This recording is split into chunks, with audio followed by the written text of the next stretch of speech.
The morning sun barely pierced the early fog that hung over the sprawling military training range in the desert.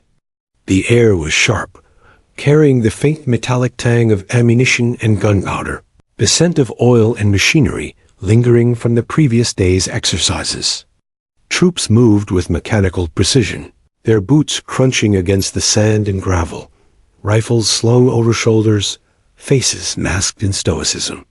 For most of them, the day promised routine drills, familiar routines, and the endless repetition that came with military training.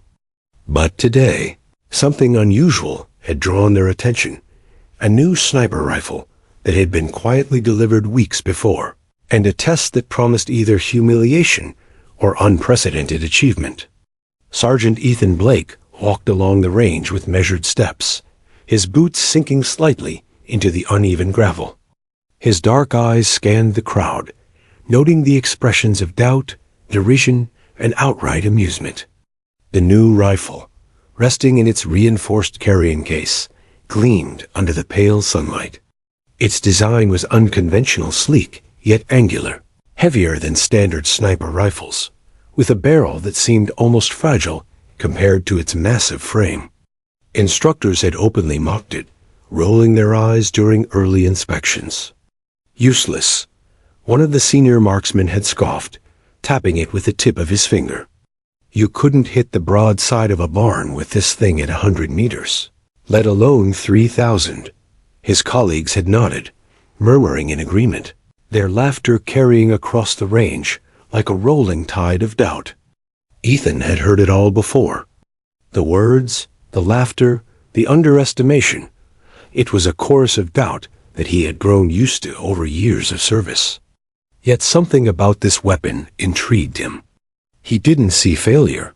He saw potential hidden beneath layers of apparent imperfection. He knelt beside the rifle, inspecting its contours and grip, running his fingers along the cold, smooth metal. There were subtle adjustments, hidden mechanisms, details most overlooked. Most soldiers would dismiss these features as quirks, flaws even, but Ethan understood that mastery often required seeing beyond appearances. Precision, patience, and understanding were his allies, and he intended to put them to the test. The crowd of soldiers and observers had grown, forming a loose semicircle around the firing line. Cameras, tripods, and recording devices had been set up, intended to document the expected failure for both internal records and future training reviews. Whispers spread like wildfire predictions of disaster, bets placed on the rifle's inability to perform. Some young recruits exchanged glances, barely containing their laughter, while seasoned soldiers shook their heads in disbelief. The instructors, standing tall with folded arms, exchanged amused looks, their smirks betraying the confidence of men who had long dismissed what they didn't understand. Ethan, however, remained silent, crouched over the rifle like a sculptor examining an uncarved masterpiece, his mind methodically calculating, adjusting, visualizing. The range itself was unforgiving. Target markers had been set at extreme distances, each one a challenge of physics and skill. The farthest target, a barely distinguishable black square, sat at a staggering 3,247 meters, nearly 2 miles away. Even the most advanced sniper rifles struggled with such ranges, and instructors had no illusions about this test. The rifle would fail, they believed. Yet Ethan didn't flinch. He measured the distance with his handheld rangefinder, noting the subtle undulations in the terrain, the way heat rippled off the desert floor, and the faint gusts of wind that carried sand in unpredictable patterns. Every factor mattered. Every nuance could make or break the shot. As he laid out his tools, a wind meter, a spotting scope, and carefully marked trajectory charts, Ethan could feel the weight of the moment settling on his shoulders. His hands moved with deliberate precision, assembling the rifle, adjusting the bipod, checking the scope alignment. Around him, instructors whispered to each other. Amused by the meticulous care he lavished on what they considered a useless weapon. "You're wasting your time, Blake," one instructor said under his breath, not expecting a reply. Ethan didn't respond. He understood something they didn't. Weapons were only as good as the hands that wielded them.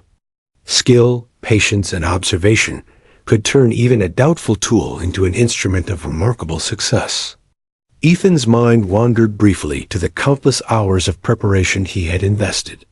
Early mornings spent analyzing ballistics charts, late nights poring over technical manuals, adjustments to breathing, posture, and trigger control all led to this point. He remembered moments when other soldiers had laughed at his obsessive attention to detail, when instructors had dismissed his suggestions as overly meticulous. Yet every small practice, every tiny correction, had been a building block. The rifle's apparent flaws weren't limitations, they were challenges to be mastered, puzzles to be solved. Ethan thrived in the face of skepticism. It sharpened his focus, fueled his determination, and forced him to find solutions others overlooked. The spectators shifted impatiently as Ethan methodically prepared. The wind picked up slightly, carrying dust in uneven streaks across the range. Instructors murmured predictions of failure, some exaggerating the rifle's supposed flaws, emphasizing recoil, barrel wobble, and the difficulty of extreme distance accuracy. Peers snickered quietly, exchanging bets on the number of misses they expected. Yet Ethan's calm demeanor contrasted sharply with the growing tension around him. He visualized the bullet's trajectory in his mind, tracing an invisible path over miles of shifting terrain, accounting for every minor factor: gravity, wind, heat shimmer, even the rifle's barrel harmonics. What others dismissed as chaos, he saw as a calculable challenge. He took a deep breath, inhaling the sharp desert air, and exhaled slowly, steadying his heartbeat. His hands gripped the rifle, feeling the familiar weight and balance, each curve and edge fitting like extensions of his own body. Around him, the instructor's amusement deepened, but Ethan welcomed it. Doubt, he knew, was a powerful motivator. It forced clarity, precision, and creativity. The rifle, though mocked, had a secret that only patience and understanding could unlock. Ethan didn't just aim at the target. He aimed to master the process itself, transforming ridicule into opportunity. In his mind, the impossible was not failure, it was potential waiting to be realized. As the first moments of preparation ended, the range fell into a tense silence. Soldiers held their breaths, eyes flicking between the rifle, Ethan, and the distant target. Instructors whispered predictions of disaster. Cameras were readied, and every detail was poised for scrutiny. Ethan crouched behind the rifle, his eyes focused through the scope, analyzing the target's faint outline. The desert seemed to hold its breath with him. This wasn't just a test of a weapon. It was a test of perception, skill, and determination.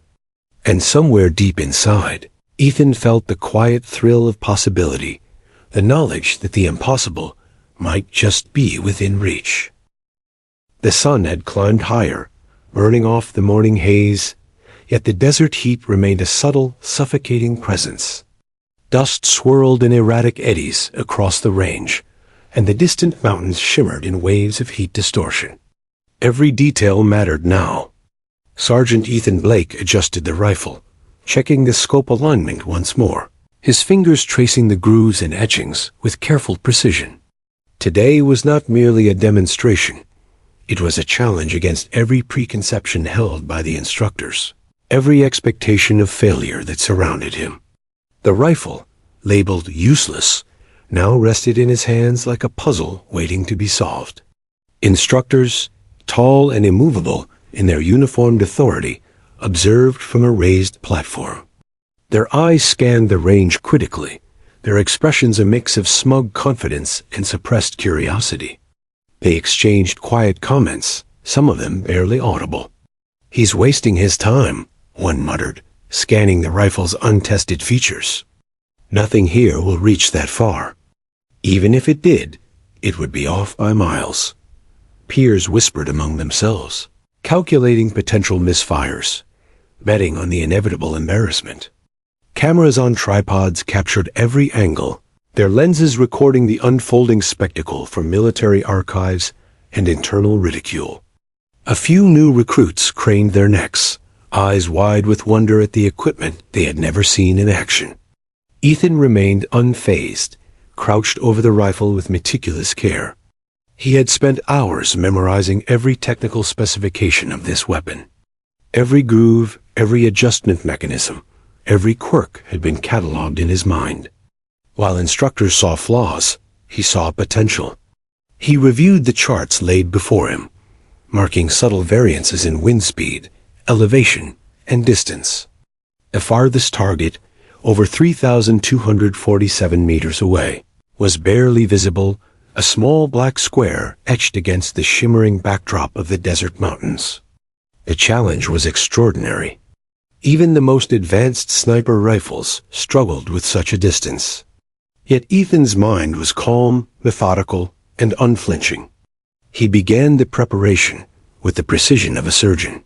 The rifle's bipod was adjusted, its stability tested against the uneven gravel. The scope was calibrated, magnification and parallax corrections checked and rechecked. A small wind meter measured subtle gusts, feeding Ethan data he processed in real time. The instructors leaned in, some resting their chins on hands, eyes narrowing. They were prepared to witness failure. The crowd of soldiers and trainees held its collective breath, a mixture of anticipation, skepticism, and suppressed excitement. None of them could yet imagine the chain of events that would unfold in the coming hours. Ethan set up the spotting scope beside him, peering through it as he analyzed the distant target. The desert heat created mirages, distorting the visual plane. Every wisp of wind, every shimmer of heat, altered the bullet's path, and he accounted for all of it. His mind became a matrix of calculations, a web of factors influencing a single trajectory. As he adjusted the rifle's grip and angle, he felt the familiar rhythm of preparation settle into his bones, a rhythm learned over years of training, practice, and discipline. Every breath, every heartbeat became part of the process. Around him, instructors whispered predictions of disaster. "It's impossible," one said. "He won't even get close." Another nodded, adjusting his sunglasses, eyes following the distant target with critical scrutiny. Ethan ignored them, understanding that their doubt was merely a reflection of limited imagination. The weapon's capabilities were misunderstood, underestimated. It was not magic, it was potential. Skill, observation, and precise calculation were the keys. He had mastered each in countless exercises, smaller ranges, and controlled environments. Now the ultimate test awaited him, a distance so extreme that it tested physics, patience, and perseverance in equal measure. The wind shifted, carrying a faint swirl of dust toward the firing line. Ethan adjusted his stance accordingly, sliding the rifle slightly to account for the subtle lateral drift. Every adjustment was tiny but crucial. The smallest error could translate into hundreds of meters off target at this range. Around him, soldiers whispered, some leaning in to catch a glimpse of his methodical movements. Instructors exchanged glances, quietly impressed despite their skepticism. The rifle, once dismissed, seemed to take on a different aura in Ethan's hands, a tool poised for precision, waiting to be unleashed. He placed a fresh round into the chamber and ran his fingers over the bolt, ensuring smooth action. A bead of sweat ran down his temple, yet his hands remained steady. The rifle felt like an extension of his body, every adjustment in harmony with his intuition and technical understanding. The environment, the weapon, and the shooter all became a single system in which even the smallest factor could determine success or failure. Ethan's mind was calm, almost meditative, yet every neuron was alert, processing wind speed, distance, angle, and gravity simultaneously. Every detail mattered. For over an hour, he repeated minor calibrations, testing ranges at smaller distances first. Each test shot provided data, corrections, and insight. Failures were logged, not with frustration, but with meticulous attention. Each deviation from the expected path was a clue, a piece of a puzzle only he could decipher. The instructors, initially smug and dismissive, began to notice subtle improvements in his grouping at intermediate distances. Murmurs spread among the spectators. Some soldiers exchanged nervous glances, unsure whether to continue expecting failure or begin questioning their assumptions. Ethan's silent confidence was unnerving. As midday approached, the desert heat intensified, shimmering waves rising from the ground. The target, distant and minuscule, seemed almost to float on the horizon. Ethan adjusted the scope one last time, recalculated his angle, and took a slow, steadying breath. Around him, the observers seemed to hold their collective breath. The air was heavy with anticipation, tension rolling across the range like an electric current. For Ethan, there was no pressure, only the clarity of focus, the rhythm of preparation, and the unwavering belief that a weapon's potential depended on the one who wielded it. Finally, after hours of preparation, Ethan stepped back slightly, analyzing the target through the spotting scope one final time. He noted every environmental factor, the shift of the wind, the angle of the sun, the shimmer of heat waves along the desert floor. Every element had been considered, adjusted, and anticipated. The instructors, sensing that something significant was about to happen, stiffened, exchanging anxious glances. Even the soldiers who had laughed earlier grew quiet, their eyes riveted on the scene unfolding. What had been dismissed as impossible now hung on a knife edge, waiting to be decided by one disciplined hand and one misunderstood rifle. Ethan adjusted his stance, planting his elbows firmly against the bipod, and exhaled slowly. He visualized the bullet's path over the miles of desert, over undulating terrain, over invisible obstacles that only physics could detect. In that moment, nothing else existed. The mockery, the ridicule, the doubts of instructors, all vanished. There was only the rifle, the target, and the precise culmination of every calculation he had ever made. The challenge was no longer hypothetical. It was tangible, imminent, and electric with anticipation. The impossible had transformed into opportunity, waiting for a single decisive action to bring it into reality. The desert sun climbed higher, beating down with relentless intensity. Heat shimmered across the sand, creating mirages that blurred the distant mountains where the target waited, barely visible as a tiny black square on the horizon. Sergeant Ethan Blake crouched behind the rifle, steady and composed. Hours of preparation had led to this moment, every calculation, every adjustment in his mind. Yet even as he exhaled and squeezed the trigger for the first live shot, he could feel the weight of expectation pressing down, not just from the instructors, but from every pair of eyes watching him. The rifle barked sharply, the sound echoing across the range like a distant gunfight. Ethan followed the shot carefully, tracking its path through the spotting scope. The round struck the ground far short of the target, kicking up a cloud of sand. A few soldiers snickered. Some rolled their eyes. The instructors squeaked audibly, shaking their heads in confirmation of their prior assumptions. "Told you," muttered one, his tone dripping with smug satisfaction. "I didn't think it could even reach the halfway point." Ethan remained calm, recording the deviation in his notebook with meticulous detail. He knew the first shot was rarely perfect, especially at such extreme distances. Every miss was data, a piece of the puzzle. Adjustments were made quickly. A minor elevation tweak, a subtle wind correction, recalculating trajectory for the desert's shifting air currents. The rifle was capable. The human element was key. With each small adjustment, Ethan refined his understanding of how the bullet interacted with the environment, how the barrel harmonics and the desert heat affected its flight. The second shot arced across the range. This time, it traveled further, landing closer, but still not close enough. A ripple of murmured disbelief ran through the spectators. Peers whispered nervously, some glancing at each other in confusion. Ethan's heart rate remained steady. Every factor was accounted for, yet the rifle's peculiar design created variables that demanded near-perfect calibration. While the observers saw repeated failures, Ethan saw incremental progress. Each deviation from the target was a lesson, each error a roadmap toward eventual precision. He adjusted the scope again, recalibrated the bipod, and studied the wind meter. The desert breeze had shifted slightly, just enough to alter the bullet's path over the staggering distance. Instructors muttered under their breath, skeptical yet curious.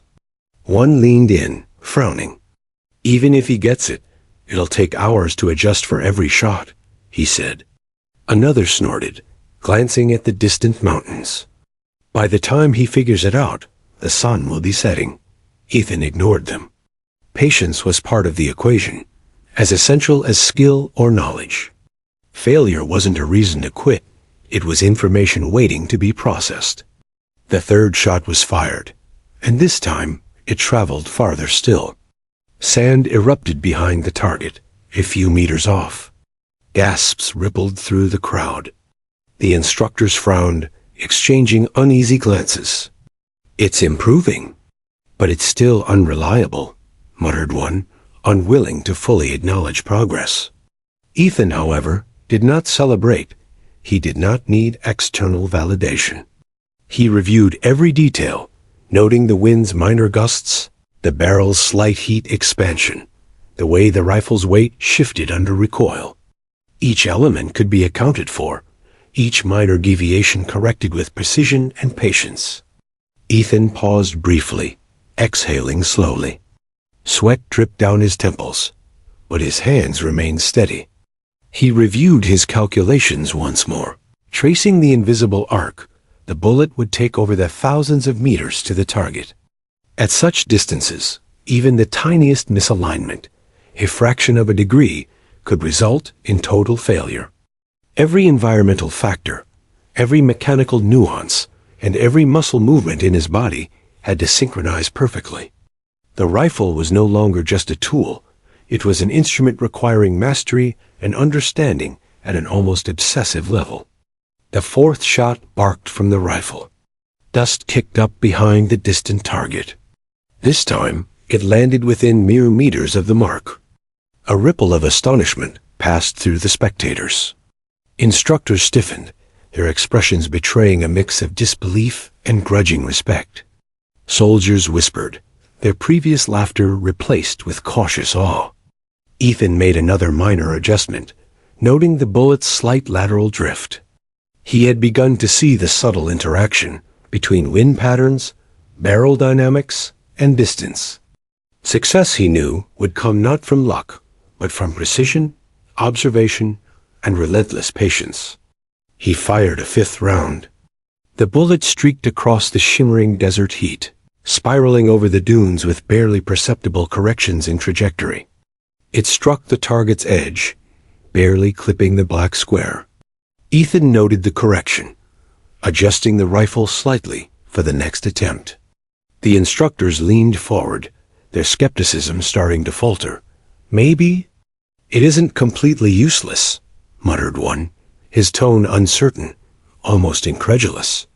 Ethan allowed himself a faint nod in triumph, but in acknowledgement that progress was measurable, tangible, and undeniable. The crowd grew silent. Soldiers who had mocked him earlier now whispered among themselves, unsure of what they were witnessing. Ethan, crouched behind the rifle, remained fully focused, as though nothing had changed. Every adjustment, every observation, and every calculation had been building toward this precise moment. The rifle's peculiar design, once mocked as a flaw, revealed subtle advantages when treated with knowledge and care. Ethan understood that mastery was not about ignoring difficulties, but about embracing them, analyzing them, and turning apparent weaknesses into strengths. Hours passed, and the rhythm of preparation, adjustment, and observation became almost hypnotic. Ethan's calm determination contrasted sharply with the rising tension among the observers. The desert heat intensified, shimmered, and distorted the landscape. Despite the challenges, Ethan systematically corrected each deviation, tracking environmental changes, wind gusts, and even the shifting light. With every shot, the rifle became more precise, the distance less insurmountable. Skeptical instructors now watched with narrowed eyes, realizing that this useless weapon might hold the potential to achieve the impossible. By late afternoon, Ethan had achieved a remarkable breakthrough. Shots that had fallen hundreds of meters short were now striking within a few dozen meters of the target. Soldiers exchanged astonished glances. Some whispered of the miracle rifle. The instructors, while reluctant to admit it, acknowledged that skill and preparation could turn even the most underestimated tool into an instrument of extraordinary potential. Ethan, however, remained unshaken by praise. The task was not yet complete.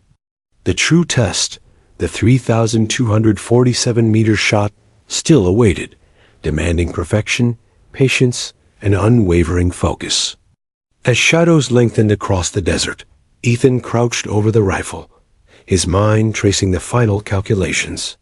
He reviewed every data point from the early failures, each adjustment he had made, each nuance observed. The impossible was no longer theoretical. It was within reach. The rifle, once ridiculed, now stood poised for triumph, awaiting the precise alignment of skill, calculation, and courage. Around him, the range was hushed, anticipation thick in the air. What had begun as a spectacle of expected failure was transforming into a demonstration of mastery, perseverance, and the unpredictable power of human determination. By late afternoon, the desert sun hung low, casting long shadows over the undulating dunes. The rifle, once dismissed as useless, now bore the marks of hundreds of shots, each recorded meticulously by Sergeant Ethan Blake. Dust clung to its polished surface, the barrel warm from repeated firing. Ethan crouched beside it, not in exhaustion, but in precise focus. Every failure, every deviation from the target, was a puzzle piece, a clue he could not afford to ignore. Today had been a harsh teacher, but the lessons were clear if he could read them properly. The rifle could achieve the impossible. He began by reviewing the data from the earlier rounds. The first shots had fallen catastrophically short, confirming the instructor's initial assumptions. Yet Ethan saw patterns hidden within the apparent chaos. Wind gusts had shifted the bullets slightly left. Barrel heating caused micro-variations in trajectory, and mirages had distorted visual alignment. Where others saw random failure, he saw a system and intricate interplay of variables that, if accounted for, could be mastered. He noted each deviation, the angle of departure, the precise landing of the round, and environmental readings logged from the wind meter and temperature gauge. Each number told a story. Ethan moved methodically, almost ritualistically, as if performing a complex dance of science and intuition. He plotted each shot on his trajectory charts, connecting points like constellations in the desert sky. Patterns emerged. Bullets that drifted right corresponded to subtle gusts at specific intervals. Rounds that fell short correlated with barrel expansion and slight misalignment in his breathing rhythm. He made notes of each micro-adjustment required, the degree of elevation, lateral corrections, even the timing of his trigger squeeze relative to his heartbeat. The rifle demanded not only mechanical precision, but a synchronization of mind, body, and environment. Instructors and soldiers observed from a distance, their earlier amusement replaced by quiet curiosity. One veteran officer muttered under his breath, "I don't understand." "He's not just lucky. He's analyzing it, calculating it." Ethan ignored the murmurs. He didn't need validation. Data and observation were enough. The rifle's potential was no longer theoretical. It was visible in the patterns emerging from his meticulous tracking. Each failure became a lesson, a step closer to the eventual breakthrough. He felt a quiet thrill confirmation that patience and precision could transform what others dismissed into something formidable. The desert's heat shimmered across the range, creating visual distortions that complicated analysis. Ethan leaned closer, squinting through his spotting scope, comparing the recorded points to the predicted trajectory curves. He adjusted for heat mirages, recalculating the bullet's path as it soared over the dunes, factoring in temperature gradients and subtle wind shifts. Each shot became a test of both technical knowledge and intuition. Ethan scribbled notes, connecting environmental patterns with results, refining calculations for the next round.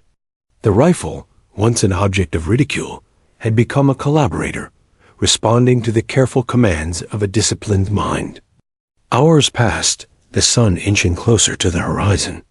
Ethan's patience remained unbroken, a stark contrast to the restless soldiers and uneasy instructors. Many had left the perimeter, assuming that further attempts would be pointless. Those who stayed whispered among themselves, their voices tinged with awe and growing disbelief. They could see the transformation of the useless weapon through Ethan's methodical analysis. The way failure became insight and skepticism became cautious respect. But Ethan remained focused inward, analyzing numbers, observing patterns, and refining adjustments with exacting precision. Every failure was a stepping stone toward a shot that would defy expectation. By early evening, the cumulative data allowed Ethan to create a precise mental model of the rifle's capabilities. He understood its quirks, the slight barrel harmonics, the optimal trigger pressure, the minute adjustments for wind and heat. He had synchronized his breathing, his stance, and even his heartbeat to the rhythm of the shot, ensuring the rifle became an extension of his body. The desert environment, once chaotic and unpredictable, had been transformed into a controlled system, each factor accounted for and adjusted with meticulous care. The impossible was no longer an abstract concept, it was within reach. Ethan leaned back for a brief moment, wiping sweat from his brow, eyes scanning the distant mountains. The target remained a faint black square on the horizon, nearly invisible, a test of precision and patience. He allowed himself a quiet moment of reflection. Every misstep, every failure, had contributed to his understanding. Where others would have given up, he had persisted. Patterns emerged from chaos. Data revealed clarity. Observation transformed doubt into confidence. The rifle's useless label had become irrelevant, replaced by a realization that mastery was not about the tool, but about understanding, preparation, and resilience. He meticulously recalculated the trajectory for the extreme 3,247-meter shot. Minor adjustments were noted, the angle of elevation tweaked by a fraction of a degree, wind compensation measured in centimeters per second, trigger timing synchronized with his exhale. He visualized the bullet's path over the dunes, across the desert air, shimmering with heat, and onto the distant target.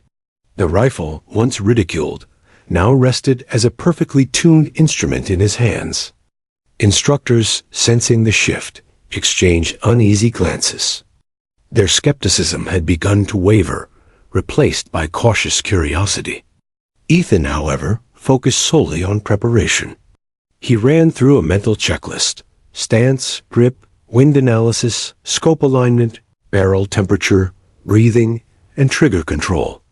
Each step had been practiced countless times, repeated until instinct matched calculation. Ethan felt the familiar rhythm of preparation settle over him like a shield. The desert seemed to hold its breath in tandem, every grain of sand, every wisp of wind, a part of the system he had analyzed so carefully. Finally, he set the rifle into position, aligning it with the calculated trajectory for the first shot that could potentially reach the distant target. As the sun dipped lower, casting golden light across the range, Ethan exhaled slowly. The rifle rested firmly in place, every adjustment made, every calculation completed. His eyes scanned the horizon, tracing the faint outline of the distant target. He felt the culmination of hours of observation, analysis, and meticulous preparation. The impossible was no longer theoretical. The rifle, now fully understood, awaited a skilled hand to translate its potential into reality. Ethan's mind was clear, his focus absolute, and for the first time, the distant black square seemed not like a challenge, but like an invitation, a test of everything he had learned. The instructors, observing silently now, exchanged anxious glances.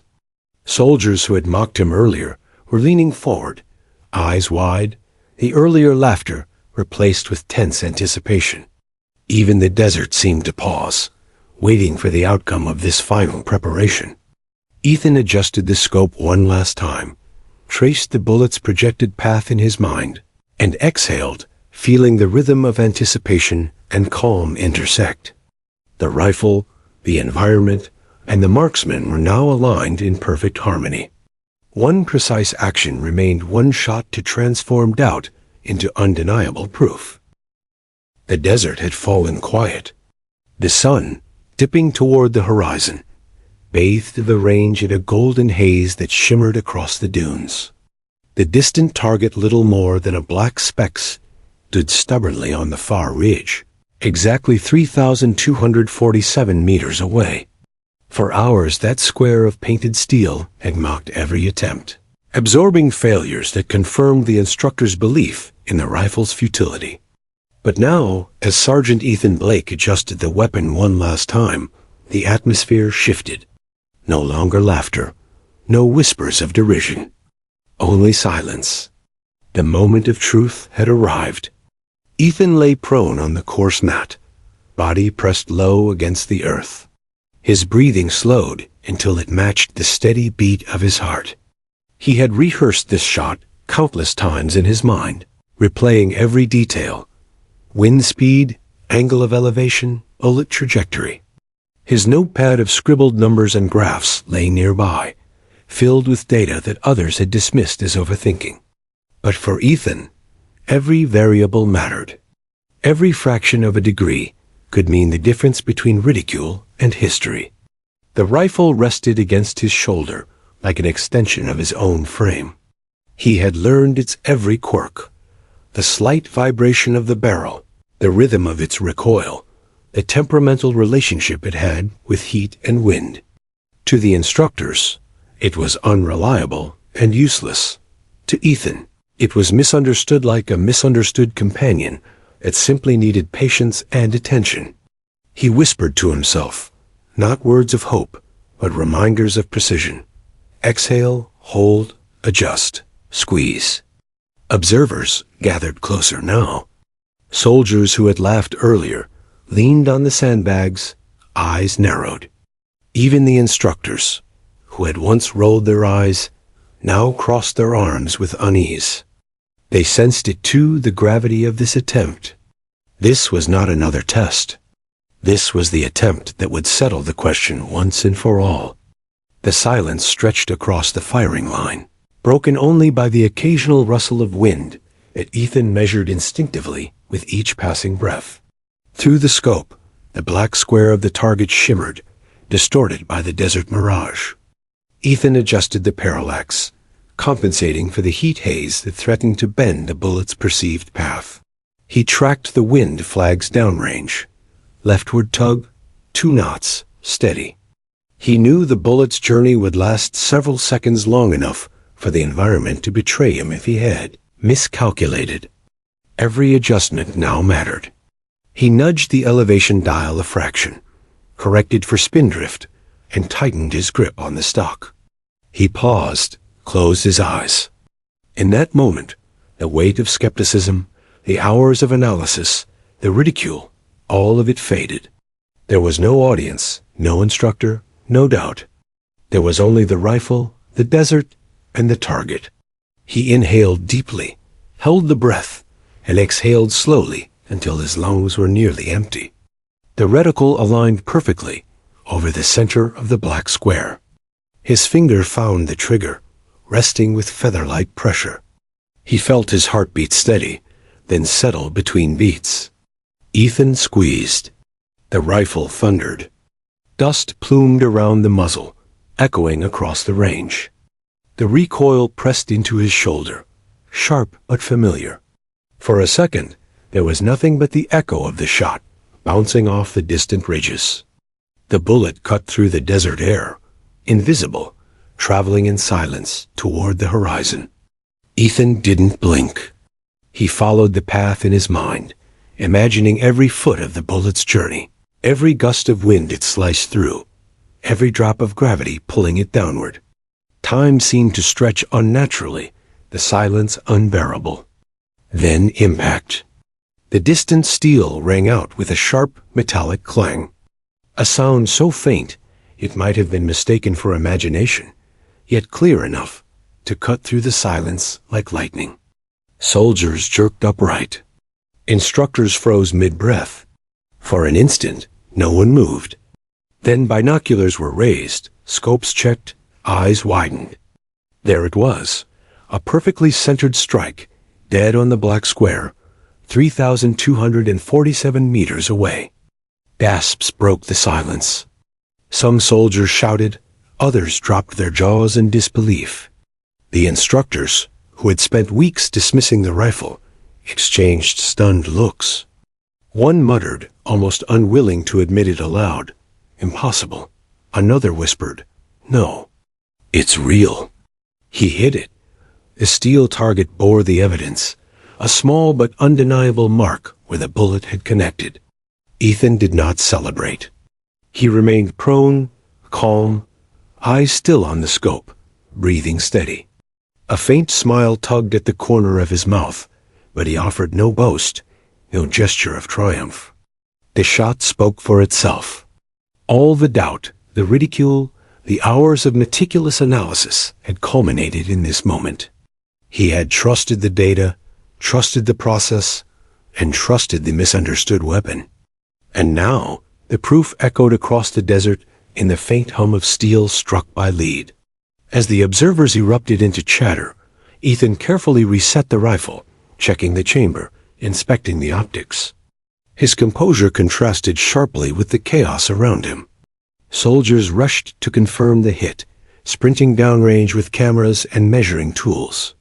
Instructors stood stiff, arms folded, expressions caught between disbelief and grudging respect. The man they had dismissed as obsessive had just rewritten their understanding of possibility. When the confirmation came back, direct hit at 3,247 meters. The words rippled across the range like wildfire. Cameras flashed, radios buzzed, and rumors began forming instantly. Ethan, however, stayed where he was, quietly cleaning the rifle. To him, the glory wasn't in the recognition. It was in proving to himself and to the doubters that patience and precision could turn ridicule into history. The shot was more than a technical feat. It was a statement that perseverance, analysis, and calm under pressure could achieve what others deemed impossible. The rifle, once cast aside as useless, had been redeemed. But more importantly, Ethan had shown that mastery comes not from dismissing difficulty, but from embracing it, breaking it down, and learning from failure. As the sun finally dipped below the horizon, painting the desert in hues of red and orange, Ethan packed up his gear. Soldiers still whispered in awe, some clapping him on the back, others staring at him as though he had performed a miracle. The instructors offered no congratulations, but their silence carried something new, respect. For the first time, they saw him not as a stubborn soldier with too much patience, but as a marksman who had turned the impossible into reality. Ethan walked away quietly, leaving the range behind. The echo of that single shot etched into the memory of everyone who had witnessed it. The weapon they had called useless was now legendary. And though history might record the numbers, the distance, and the feat, Ethan knew the truth. It wasn't about the rifle alone.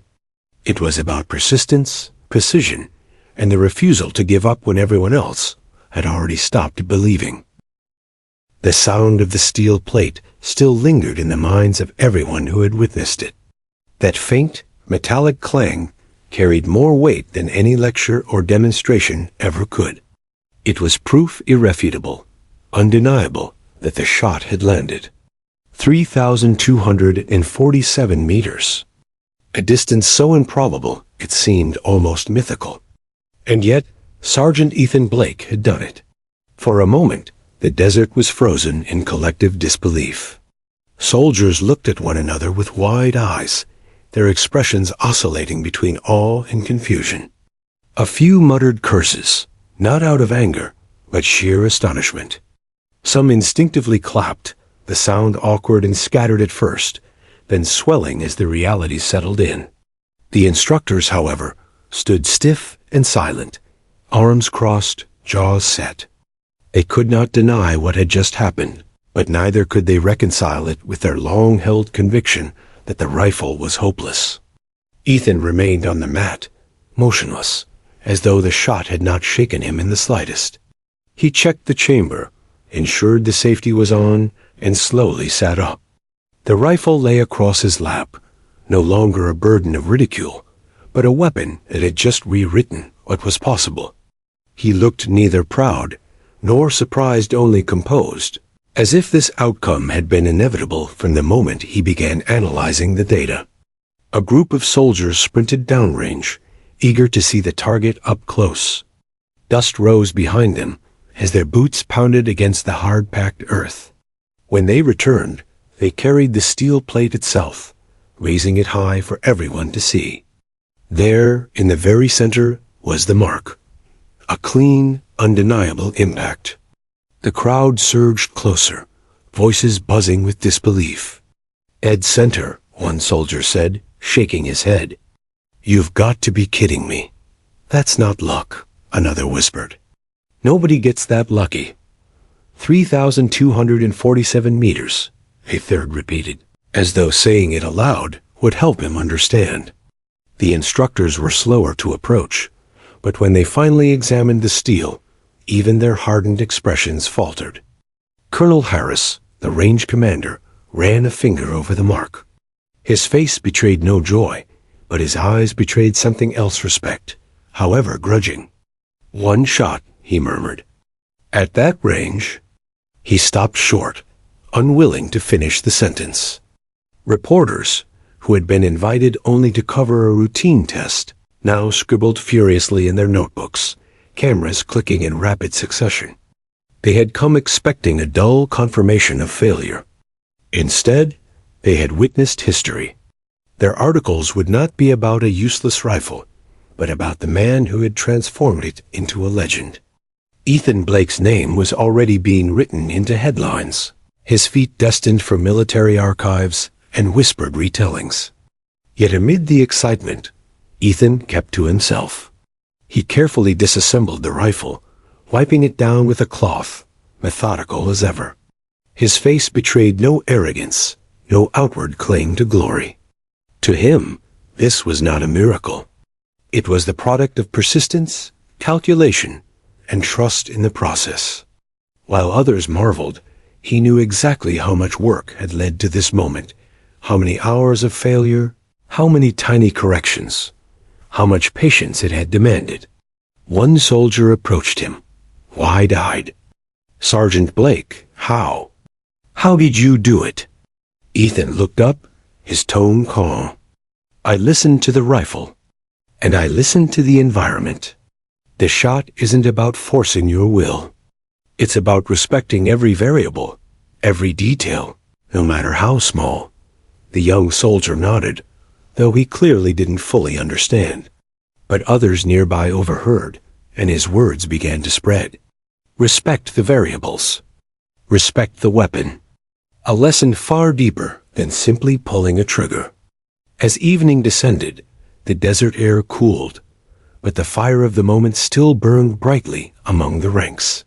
Soldiers sat in groups, retelling the story to one another as though each had seen something slightly different, each eager to claim they had been there. They exaggerated, dramatized, and embellished, but the essence was the same. One man, one rifle, one impossible shot. The instructors gathered separately, speaking in low voices. Pride made them hesitant, but honesty forced them to admit the truth. "We called it useless," one admitted, "but maybe we were blind to what it needed." Another replied, "It wasn't the rifle alone. It was him." Anyone else would have failed. Colonel Harris remained quiet, staring at the distant horizon where the bullet had flown. He finally spoke, his voice heavy. "Skill like that doesn't come around often. We underestimated both the weapon and the man. That won't happen again." Back at his quarters, Ethan sat alone, his gear neatly packed, the rifle resting on the table. He replayed the shot in his mind, not as a moment of triumph, but as a case study. He thought about the wind speed, the mirage, the timing of his breath. He wondered if the bullet had drifted slightly left or right before impact, and whether the center strike was luck or precision beyond even his calculation. His humility kept him grounded. He would study it again tomorrow, refine his notes, and look for improvements. But one thing he knew for certain: the rifle was not useless. It had been vindicated, not by luck, but by understanding. And though he carried no desire for fame, he knew the story would spread far beyond the range. It would reach other bases, other divisions, and perhaps even beyond military circles. His name would be attached to the distance, 3,247 meters, forever etched in the record books. Later that night, as soldiers continued to buzz with excitement and instructors retreated into uneasy silence, Ethan stood outside beneath the stars. The desert was quiet again, the earlier roar of disbelief replaced by the natural hum of wind across the dunes. He gazed upward, the same calm expression on his face. To him, the real victory wasn't the applause or the headlines. It was the satisfaction of proving that patience, discipline, and trust in detail could turn ridicule into possibility. The shot would inspire many, but Ethan knew most would see only the result, not the process. They would remember the clang of steel and the number 3,247, but not the hours of failure, the meticulous notes, or the quiet resilience it demanded. That was fine with him. Legends were remembered for the moments, not the work behind them. And he had no need for recognition. The weapon had spoken for itself.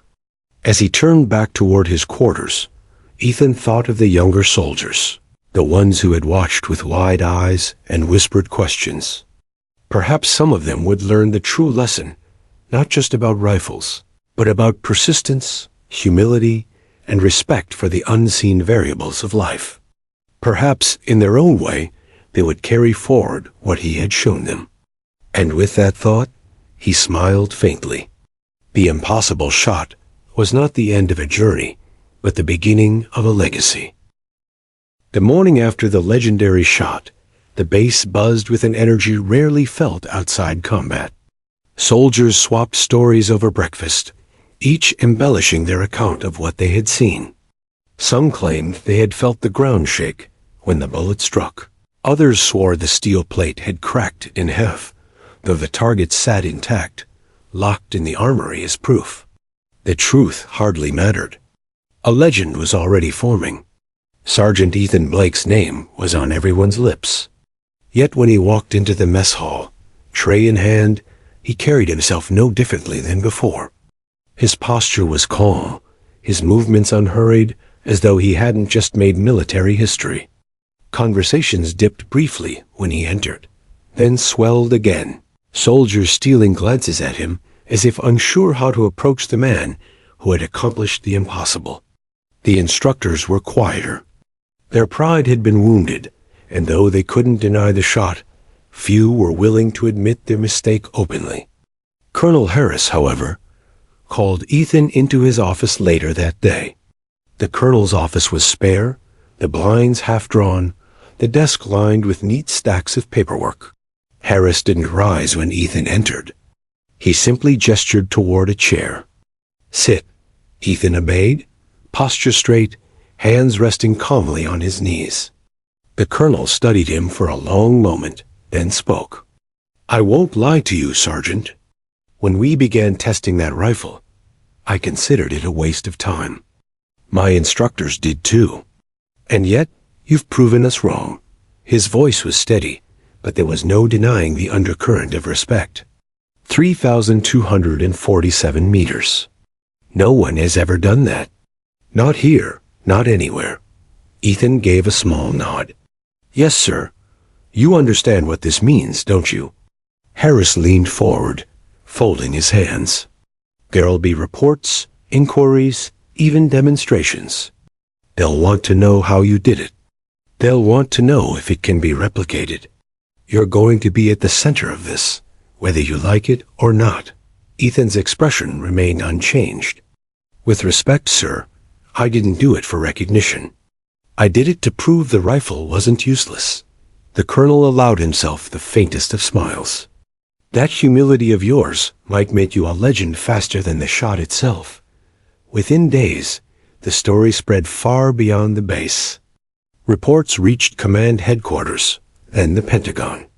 Military journals picked up the details, analyzing the shot, interviewing witnesses, debating whether it was a fluke or a repeatable feat.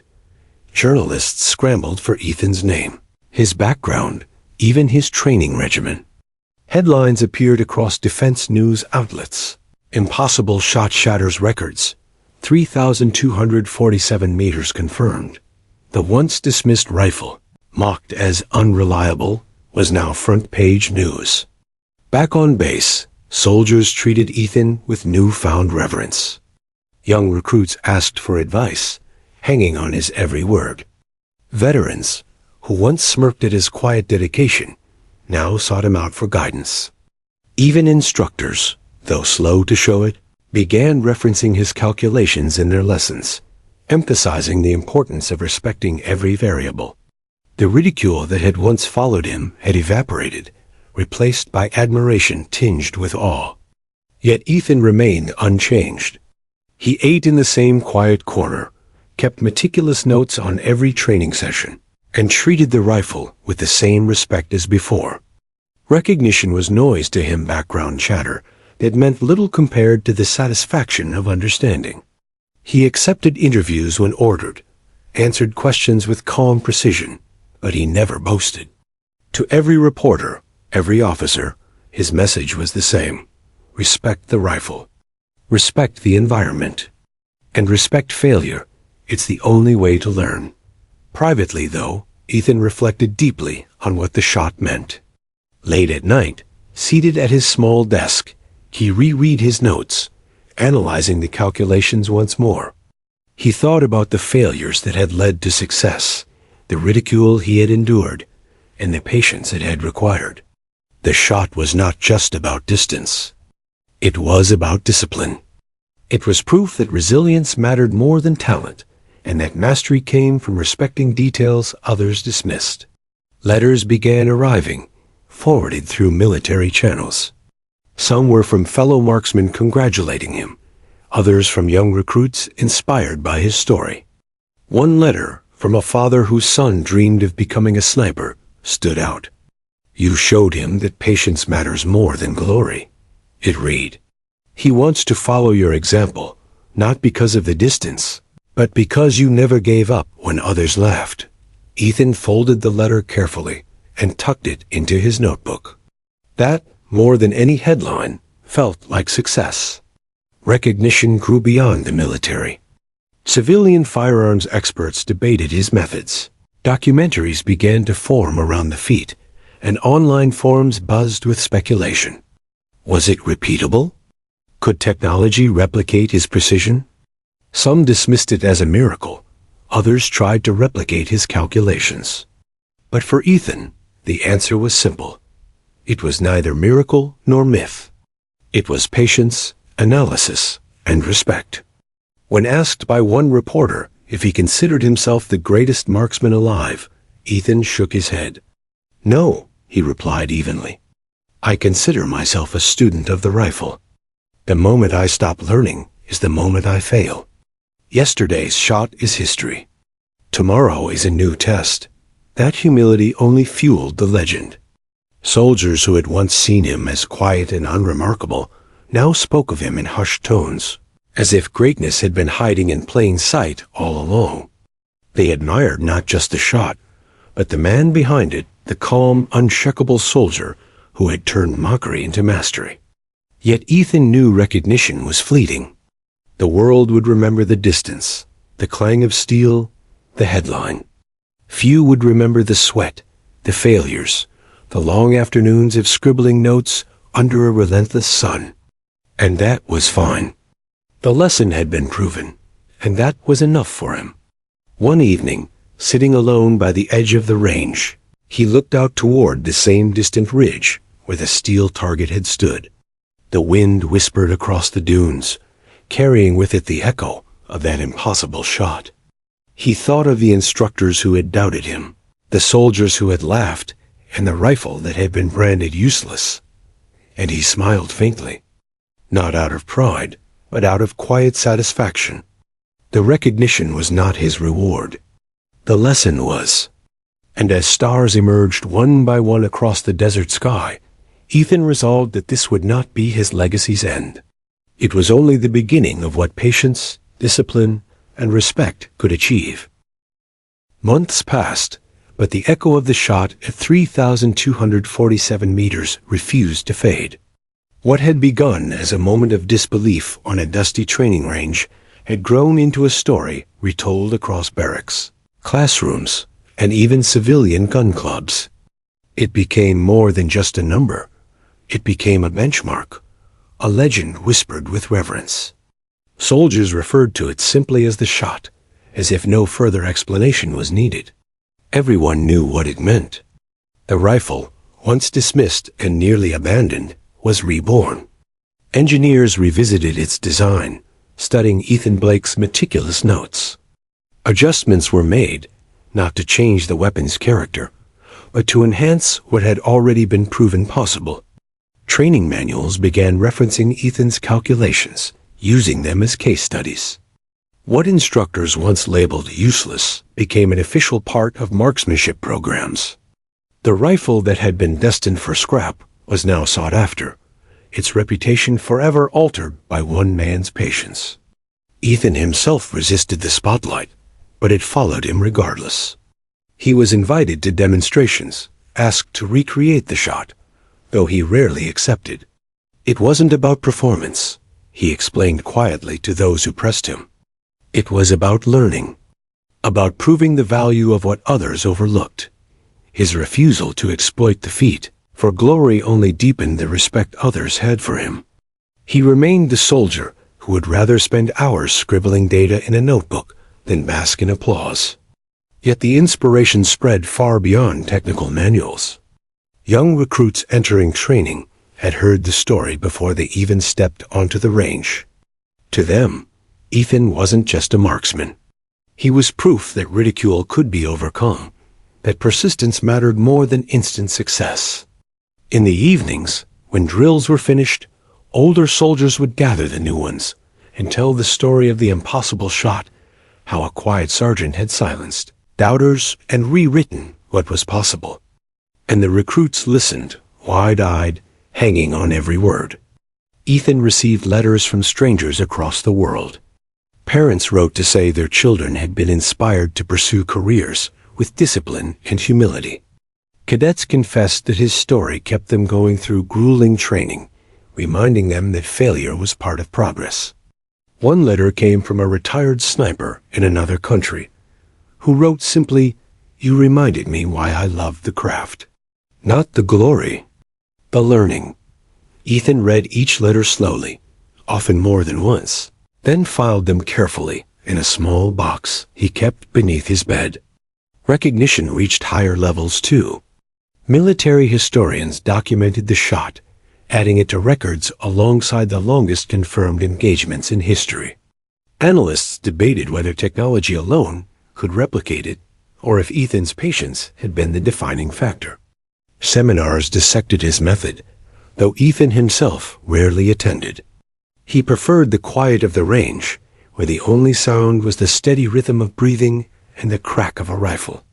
Despite the growing legend, Ethan never let it define him. When asked if the shot was his proudest achievement, he shook his head. "My proudest achievement," he would say, "was not giving up when it looked impossible." The shot was just the proof of that lesson. To him, the real legacy wasn't in the record distance. It was in teaching others that persistence and humility could outlast doubt. Years later, when Ethan had moved on from active service, he returned to that same desert range. The target had long since been replaced, but the memory lingered in the sand and wind. New recruits were training that day, and some recognized him immediately. They whispered his name, nudging one another, unsure if they should approach. Ethan only smiled and asked if he could observe. The instructors, once skeptical, now welcomed him with open respect. He watched the young soldiers struggle through their first shots, missing by wide margins. He saw their frustration, the way some shook their heads and muttered about broken rifles or bad luck. Ethan stepped forward, calm as ever, and offered a simple piece of advice. "Don't blame the rifle," he said softly. "Blame the data you haven't learned yet. Every miss is telling you something. Listen to it." The recruits paused, listening carefully. They didn't fully grasp the depth of his words, but they felt the weight behind them. One day, they would. That evening, as the sun dipped low and the recruits packed up their gear, Ethan walked out toward the ridge where the famous target had once stood. A desert stretched endlessly before him, quiet and timeless. He imagined the bullet's path once more, the invisible line arcing across the horizon, a testament not to luck, but to discipline. He thought of the soldiers who would come after him, each carrying a fragment of the lesson he had left behind. Legacy, he realized, wasn't about the number. It wasn't even about the rifle. It was about changing the way people thought, teaching them to see failure not as an end, but as information. To respect the process, to respect the weapon, and above all, to respect patience. The impossible shot had become more than a record. It had become a philosophy. As night fell, stars flickered to life across the sky, cold and brilliant against the darkness. Ethan stood with his hands in his pockets, breathing in the desert air, and felt a quiet peace settle over him. He didn't need statues, headlines, or endless retellings. His story lived in the minds of those it inspired, in every recruit who picked up a rifle with renewed determination, in every soldier who learned to see past ridicule and push forward with quiet resilience. And somewhere, carried on the desert wind, the faint echo of steel struck by lead seemed to hum again, an eternal reminder that what others call impossible is only waiting for someone patient enough to prove it wrong.